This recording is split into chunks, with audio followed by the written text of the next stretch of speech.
Hindi ko naman po kasalanan ako po'y hanapin ni Sergeant Gutesa. Hindi ko po siya kilala eh. Hindi ko po kasalanan kung ako po ang hinanap niya at hindi iba. Ang sagot po ni Senador Lacson, medyo natawa pa nga siya, kayo nang humusga sa lahat ng yan, eh tayo nag-viral na. Siguro, ang sasabihin ko na lang, yung hula nyo, yun ang hula ko. O hula ko, hula nyo. Parang, your guess is as good as mine. Hindi po maganda yung inference eh. Parang ang lumilitaw, kinots ko eh. Yan po yung aking ikinasasama ng loob eh.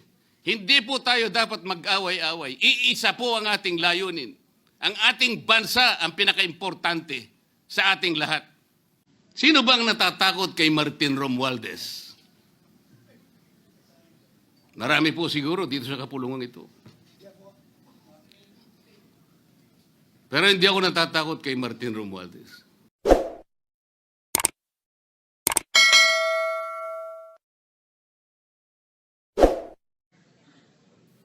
Mr. President, may we recognize a distinguished colleague from Tarlac and Pampanga, no other than Senator Rodante Marcoleta, Mr. President. Senator Rodante Marcoleta is recognized. Marami pong salamat, Mr. President. Ako po ay tumatayo ngayon para sa isang usaping pampersonal at pangkalahatang pribilehyo. Ginoong Pangulo, ang gulo-gulo na po natin. Ito pong huling pagdinig sa Blue Ribbon Committee na kung saan ay lumabas po ang isang testigo na nagngangalang Master Sergeant Orly Gutesa. Ako po ay nabansagan na kulang po sa kortesiya. Para sa akin po ay hindi po tama na nagpapasaringan po tayo ng ganun. Iisa po ang ating layunin. Hindi po tayo magkakalaban sa layunin na matuntun po natin ang pinaka-problema kung bakit nasadlag po ang ating bansa sa ganitong kalagayan. Hindi ko naman po kasalanan ako po'y hanapin ni Sergeant Gutesa. Hindi ko po siya kilala eh. Hindi ko po kasalanan kung ako po ang hinanap niya at hindi iba. Nung pong makita ko po yung kanyang salaysay,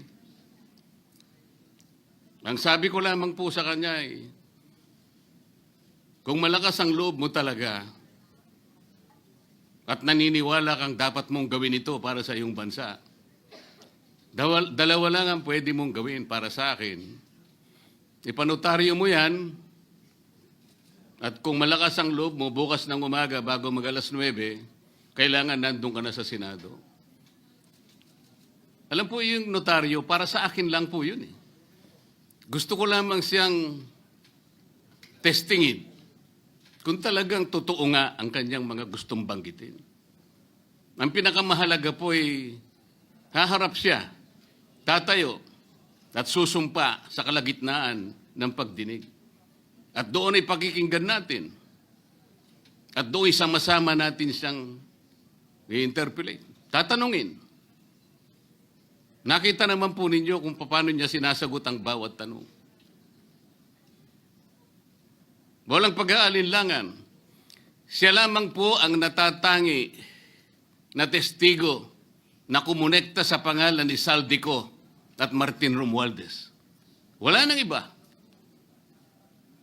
Ngayon po siya ay naharap sa napakaraming pasaring din. Bakit po ako ay walang kortesiya? Hindi po ba ako ay humingi ng panahon sapagkat hindi ko naman po alam kung talagang darating siya nung araw na yon, kaya hindi na po ako nagsabi. Gusto ko talagang paniwala ang darating siya. Dumating nga po siya, kaya ako siya inilabas. Pero kung pag-uusapan po ay kortesiya, balikan po natin ang mga nangyari. Nung ako po ay chairman pa ng Blue Ribbon Committee, nagkaroon po ng pagdinig. Unang pagdinig ay August 19, 2025. Isang araw bago po nagkaroon ng pagdinig ang Blue Ribbon Committee, ang ating pong kasama, si Senator Lacson, ay nagkaroon po ng posting. Sa Twitter po yata ito, hindi po ako sanay dito eh. Babasahin ko po, August 20, 2025. The Senate Blue Ribbon Committee hearing yesterday is akin to the cart going ahead of the horse. Had the cart waited one day, it would not have missed the details of the truth about the many substandard ghost projects and more that will be exposed in my privileged speech today. Yun po ba ay courtesy din? Sa akin pong palagay, hindi dapat po nagkaroon ng ganitong pagpapasaring. Alam ko po ba kung sino-sino ang tatayo para mag-deliver ng privilege speech? Matagal ko na pong sinabi noon kung kailan po ang pagdinig. Wala po akong itinago. Ngunit kung sasabihin na kung naghintay kami ng isang araw, ay mas marami pa sanang mga detalye at katotohanan ang naihayag. Hindi po ba sinabi ko sa inyo noon, mismong Pangulo ng Republika ng Pilipinas ang nagbigay sa akin ng USB na nandun po lahat ang mga proyektong pinaghihinala na ghost projects. Ayaw ko lamang pong ilabas ng isa-isa sapagkat sa aking pagkakaalam noon, Ginoong Pangulo, mali din po yung binigay na mga coordinate sapagkat ang pinagbasihan nila yung MYPS, hindi yung PCMA, na palagi ko pong binabanggit. Sa mga kapatid, kahit na po yung mga binanggit na projects ng ating kasama, salig po sa mga maling coordination eh. At saka konti lang, pinili lang. Nagkataon lang po maganda nga talagang pagkakapresent sapagkat kulang na lang po yung cinematography at saka screenplay.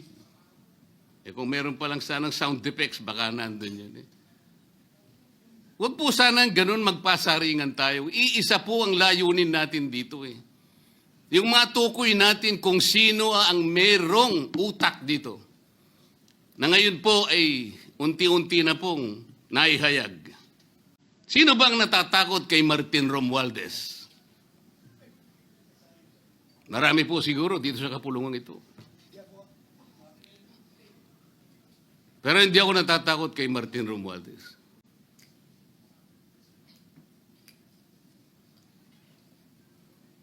Ngayon po, kino-question po yung notarization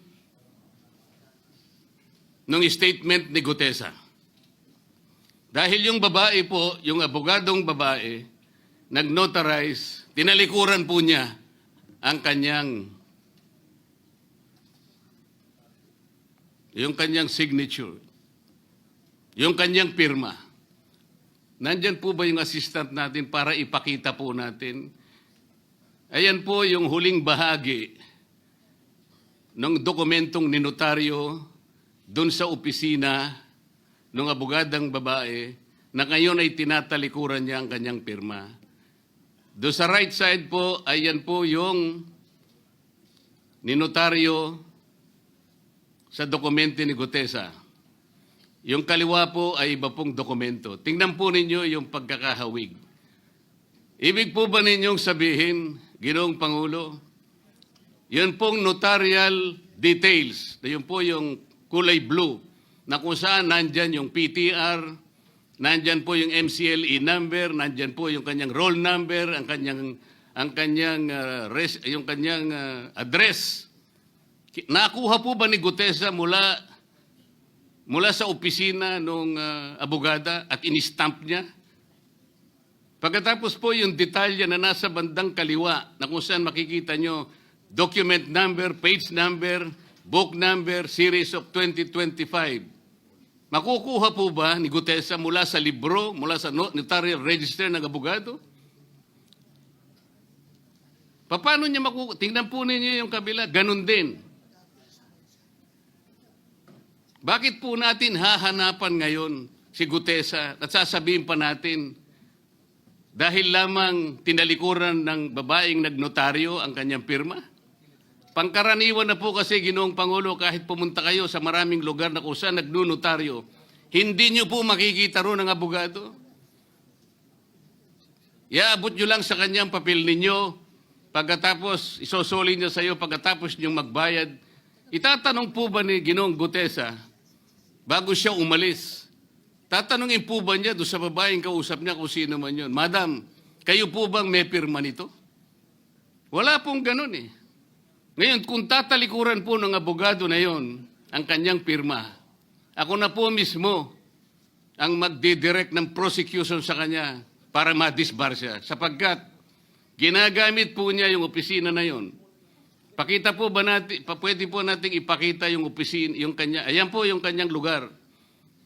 Ang opisina po niya ay sa Ermita, ngunit yan po ay ginagamit niyang address. Ayan po makikita ninyo. Notary Public 24/7. Ibig nyo sabihin, nandyan at hindi na natutulog yung abogado na yan. Sigurado meron isang tao dyan na pumipirma. At ginagaya na lamang nung kanyang staff o secretary yung pirma niya. Ganyan po palagi. Kalakaran. Kalakaran, ngunit hindi tama. Sapagkat sa batas po ng notaryo, kailangan nakaharap po yung magnunotaryo sa nagpapanotaryo. Bakit po niya ngayon sinabi na hindi niya pirma yon? Maring hindi niya pirma. Ngunit, tinayaan niya kung sino man ang taong yon na ipirma yung dokumento. Kagaya po ng nasabi ko, naging academic na po yung notaryo. Sapagkat ang tao ay tumayo sa ating kapulungan. Binasa niya yung kanyang statement. Yung mga bayarang media nga po, sinasabi pa eh. Kino-coach ko pa eh. Bakit ko po siya sinabihan na dahan-dahan siya? Dahil po nung panahon na binabasa niya na yung kanyang statement, sinusundan po namin yung kanyang binabasa. Binigyan ko po ng kopya ang chairman ng Blue Ribbon Committee. Binigyan ko ng kopya ang ating Senate President at yung aking katabi si Senator Gatchalian dahil 4 lamang pong original ang meron kami. Yung binabasa pala niya ay Xerox copy kaya may naputol sa baba. Gusto ko lamang pong ma-record ng totohanan. Dahil doon sa umpisa po niya, merong isang linya po siyang nalaktawan. Alam po ito ng mga kasama natin na sinusundan po habang binabasa namin. Doon sa pangalawa po, 2 linya naman po ang nalaktawan niya. Kaya gusto ko lamang pong maging maayos ang pagre-record ng kanyang statement. Ano po sabi ng mga bayarang media? Hindi ko naman po nila lahat. Kaya ako po hindi nagpapa-interview sa kanila eh. Alam ko po ang karakter ng ating media ngayon. Nakakaawa na po ang kalagayan. Binanggit na po ng dating Senate President ang nangyari do sa statement ni Diskaya. Siya ang kauna-unahang nagbigay ng statement na kung saan binanggit ang 17 congressmen. Ngunit nakakapagtaka. Hindi na po natin tinutuntun yung 17 na yon. Kagaya na nga sinabi ng Senate President, napupunta na, natutuon na yung pagtuntun sa mga kasama natin dito. Bakit po? Natatakot ba tayo kay Martin Romualdez? Siguro po, yung iba sa inyo natatakot. Ginoong Pangulo, naghalo na po ang balat sa tinalupan. Bakit po? Ngayon ko lamang po nakita sa pagdinig ng Blue Ribbon Committee. Nandun po yung Justice Secretary. Hindi pa po natin natatapos na pagtatanungin yung respondent, yung resource person, na tayo po ang merong legal and physical custody. Hindi ko maintindihan kung bakit dadalhin niya sa kanyang opisina at pagbalik niya, meron na siyang supplemental affidavit. Ano po ba itong nangyayari sa atin? Meron na ba tayong alituntunin? Meron na ba tayong agreement sa pagitan ng DOJ at ang pag-imbestigang ginagawa natin sa Blue Ribbon Committee? Hindi ko na po maintindihan kung ang Blue Ribbon Committee is the investigative arm of the Department of Justice. Ang sabi ko po nung nasa 5th pagdinig pa lang tayo, sapagkat nakikita ko na po ito, kaya po naghangad pa ako sa ating chairman no, na sana'y paraanin niya ako, meron lang akong gustong isang guni muna at pag-usapan sana muna. Eh, hindi naman po ako nabigyan ng pagkakataon kaya nagkaroon pa po ng konting sagutan doon. Ito po yung gusto ko sanang ayusin muna, pag-usapan muna natin. Lalong-lalo na po ang kaugnayan natin sa bagong tatag na ICI, Independent Commission on Infrastructure. Ano po bang ugnayan natin dito? Hindi po ba tayo mag-uusap muna? Hindi ba tayo gagawa ng regulasyon muna? Meron po tayong mga doktrinang isinasaalang-alang. Nasaan na po ang institutional boundaries? Nasaan na po ang separation of powers?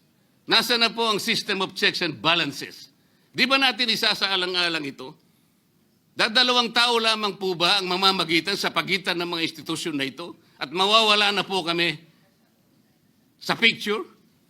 Are we supposed to be kept in the dark, Mr. President? Yung po, kung mo ba sinabi ng ICI na isa sa kanilang mga poder, kapag ka nag-request po sila, makakakuha sila ng impormasyon sa House of Representatives, sa Senate, sa Korte, sa Sandigang Bayan, at kahit sinong otoridad. Ibig ba sabihin wala na tayong opsyon na tumanggi? Kailangan po natin pag-usapan muna yun. Ang nangyayari po sabog-sabog na po eh. Baka nga yun ang isang dahilan kung bakit nag-resign po yung advisor na si Mayor Magalong ng Baguio. Yung pong mga pasaring, ito po yung nakakapagbigay sa atin ng hindi naman kailangang pag-aaway-away o pag-aalitan. Hindi po maganda sa ating panig ito. Tingnan lamang po natin yung interview sa DCMM ng ating kasamahan, chairman ng Blue Ribbon Committee, ng mga host ay si Victoria Tulad at si Christian Yosores noong September 28, 2025. Ang tanong po nila, ilang hearings pa ang nakikita ninyong gagawin ninyo? Ang sagot po ng ating kasama, Senator Lacson, yun ang hindi ko pa masabi. Dahil kung may bagong lumalabas na mga testigo at masustansya yung sasabihin, meron pang mga kakulangan na dapat na mapunuan, magtawag tayo ng pagdinig. Tama naman po yun. Pero ito pong pangalawang saknong, ang sabi po, pero kung paulit-ulit lang at masa-sidetrack o kaya palihis yung direksyon ng inquiry, yun ang i-assess namin kasi medyo lumihis na.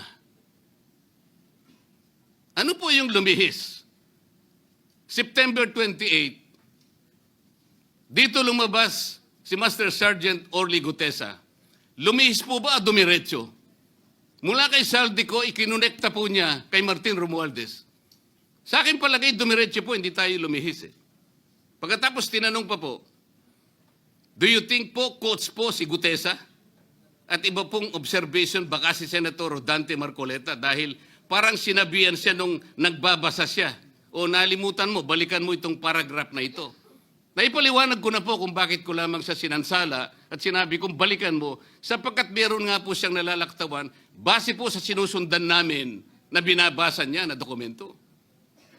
Ang sagot po ni Senator Lacson, medyo natawa pa nga siya, kayo nang humusga sa lahat ng yan, tayo nag-viral na. Siguro, ang sasabihin ko na lang, yung hula nyo, yun ang hula ko. O hula ko, hula nyo. Parang, your guess is as good as mine. Hindi po maganda yung inference eh. Parang ang lumilitaw, kinotes ko eh. Bilang isang abogado, magmula po nung ako'y maging abogado, inisip, hindi ko po ginawa yung mga bagay na ito. Komisar nga ako eh. Hindi na abogado, sila pa yung nagsasabi eh. Katulad po ni Saldico. Ang sabi ko lang naman po eh. Matunog na yung pangalan niya. Napakaraming sources na nagsasabi, kumukonekta kay Saldico, pwede ba natin siyang imbitahin? Ang sabi po, hindi na raw siya imbitahin because of interparliamentary courtesy. Ang sabi ko po, ang interparliamentary courtesy hindi po nalalabag kung iimbitahin lang siya. Halimbawa, invitation letter lang. Nagawa ko po yun kay Congressman Toby Chanco. Voluntaryo po yun eh. Kung darating siya, salamat. Kung hindi siya darating, okay lang. Ngunit, ang pinag-uusapan natin ay problemang kasangkot na po ang kinabukasan ng ating bansa. Sasabihin ba natin interparliamentary courtesy? Nakikinig po ang buong bayan. Tatakpan po ba natin ang dahil sa interparliamentary courtesy? Nakasulat po ba sa bato yun? Absolute po ba yun? Yun po yung aking ikinasasama ng loob eh. Hindi po tayo dapat mag-away-away. Iisa po ang ating layunin. Ang ating bansa ang pinaka-importante sa ating lahat. Bakit po kinakailangang ilihis natin? Bakit po tayo gagawa ng paraan para pagtakpan po natin ang hindi dapat pagtakpan? Ginoong Pangulo, ngayon po'y masasabi ko, si Master Sergeant Orly Gutesa ay mas credible pa po kaysa sa marami sa atin dito sa kapulungan ito. Si Master Sergeant Orly Gutesa, mas matapang kaysa sa mas marami dito sa ating kapulungan. Maraming salamat po, Ginoong Pangulo. Thank you, Senator Marcoleta. Majority Leader.